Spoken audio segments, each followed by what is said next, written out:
रोज पानी रोक करके मैं पंजाब के जम्मू कश्मीर के हिंदुस्तान के किसानों के लिए वो पानी लाने के लिए प्रदर्शन The Indus Waters Treaty of 1960 will be held in abeyance with immediate effect.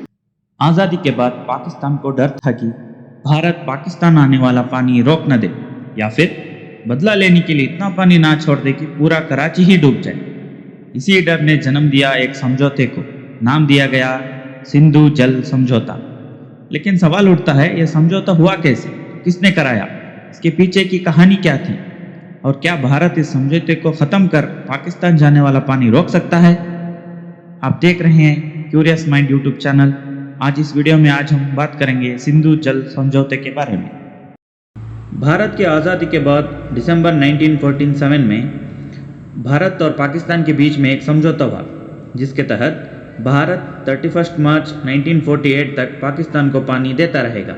इस एग्रीमेंट को कहा गया स्टैंड स्टिल एग्रीमेंट। लेकिन 1 अप्रैल 1948 से इंडिया पाकिस्तान जंग के चलते भारत ने 2 प्रमुख नहरों का पानी रोक देता है। नतीजा, पाकिस्तान के पंजाब की 17 लाख एकड़ ज़मीन सूख गई, फसल बर्बाद हो गई और पाकिस्तान ने इससे कश्मीर विवाद से जोड़ दिया। और फिर इंटरनेशनल प्रेशर के बाद 4 मई 1948 को इंटर डोमिनियन अकॉर्ड समझौता हुआ, जिसके मुताबिक इंडिया पाकिस्तान के बेसिन वाले हिस्सों को पानी देगा और इसके बदले पाकिस्तान हर साल कुछ पेमेंट करेगा।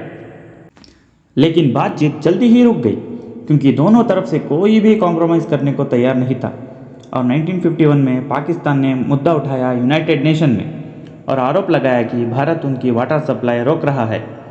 इसी बीच 1951 में डेविड लेलेंथर, जो पहले TVA अथॉरिटी के अध्यक्ष रह चुके थे, इसी रीजन का दौरा किया। उन्होंने सजेस्ट किया कि इंडिया और पाकिस्तान मिलकर इंडस रिवर सिस्टम का डेवलपमेंट और मैनेजमेंट करना चाहिए, वर्ल्ड बैंक की एडवाइस और फंडिंग के साथ। उस समय वर्ल्ड बैंक के प्रेसिडेंट यूजीन ब्लैक इस आइडिया से सहमत हो गए।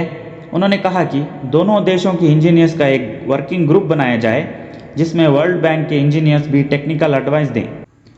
लेकिन पॉलिटिकल इश्यूज़ के कारण ये टेक्निकल डिस्कशंस किसी भी एग्रीमेंट तक नहीं पहुंच पाई और 9 साल की कोशिश के बाद 19 सितंबर 1960 में भारत के प्रधानमंत्री जवाहरलाल नेहरू और पाकिस्तान के प्रेसिडेंट मोहम्मद अयूब खान ने इंडस वाटर ट्रीटी पर साइन किया।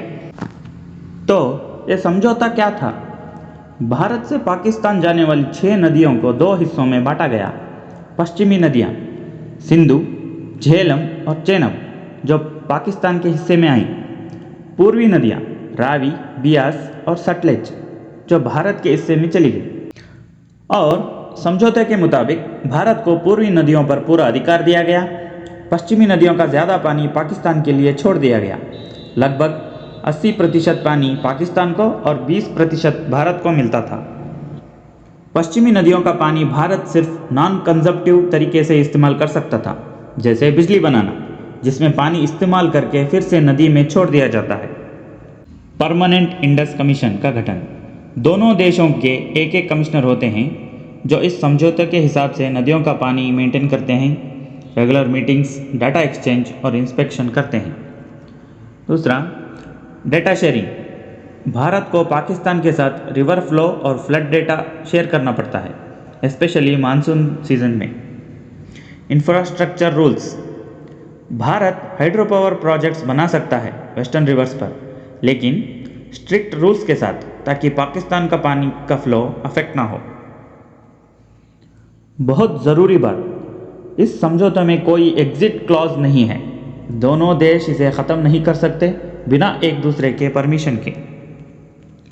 लेकिन भारत अलग अलग तरीक़ों से प्रेशर ज़रूर बनाता है, जैसे कि 2017 में भारत किशनगंगा डैम कंप्लीट करता है पाकिस्तान के विरोध के बावजूद।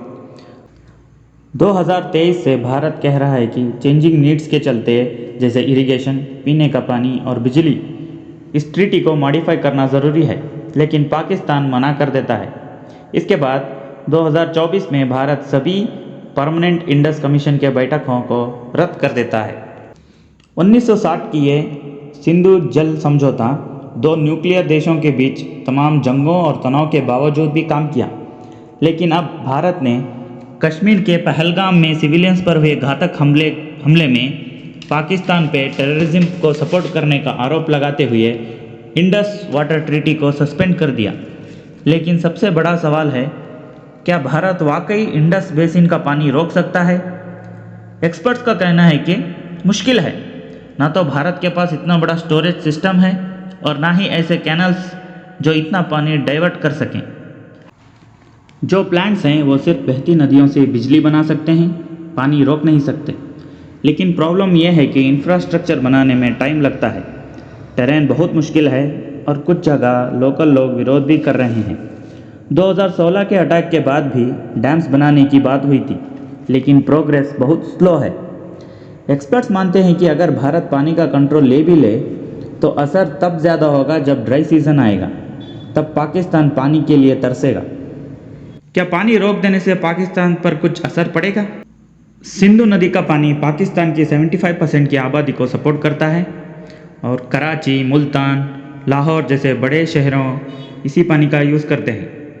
पाकिस्तान का 90% फूड प्रोडक्शन सिंधु नदियों के पानी पर टिका हुआ है। पाकिस्तान का 25% जीडीपी सिंधु नदी के पानी पर जुड़ा हुआ है। इसलिए पाकिस्तान में भी जवाब दिया है कि अगर पानी रोक दिया गया तो ये युद्ध माना जाएगा।